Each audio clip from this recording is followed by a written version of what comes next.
Տուն միգրանտների համար նախագիծը նպատակ ունի օգնելու կարիքի մեջ հայտնված մարդկանց, ամենաչքավորներին, որոնք չեն կարողացել գտնել կյանքում իրենց տեղը։ Նրանց միավորում է աղքատությունը։ Նրանք բոլորը ստիպված են եղել լքելու իրենց հայրենիքը կամ տնտեսական պատճառներով, կամ Կենտրոնական Ամերիկայում հանցավորության բարձր մակարդակի հետևանքով։ Մի երեկո գործից տուն եկա ու տեսնեմ, կինս լացում է ու անընդհատ կրկնում. Գնանք, պիտի գնանք այստեղից։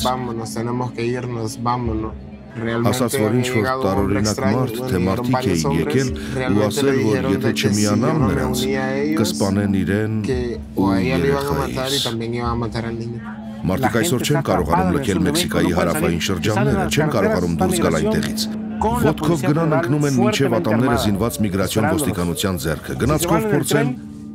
դեմ են առնում քրեական բանդաների։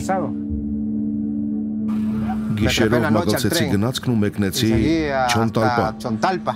Նույն օրը գնացքի վրա հարձակվեցին, սպանելով 8 թե 10 հոգու։ Գնացքը։ Կեցե Ամերիկա։ Երկրի որոշ մասերում թմրավաճառներն առևանգում են միգրանտներին, ու եթե նրանց ընտանիքները չեն կարողանում փրկագին վճարել, սպանում են։ 2010-ի օգոստոսին հայտնաբերվեց 72 միգրանտի դիակ, խոշտակված առնաշաղախ մարմիններով։ Զանգվածային այս սպանությունն ի ցույց դրվեց, թե իրականում ինչ է տեղի ունենում Մեքսիկայում։ Սրա համար է, որ այստեղ հարավում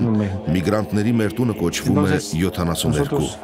ի հիշատակ 2010-ի կոտորածի զոհերի։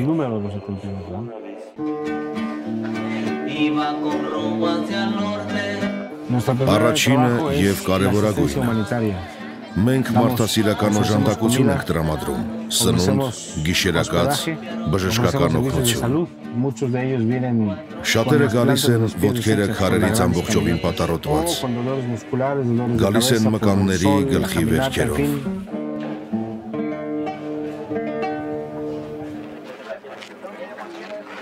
Չեմ չափազանցնի, եթե ասեմ, որ մարդիկ կրում են նույն տառապանքները, ինչ Քրիստոսը Գողգոթայի ճանապարհին։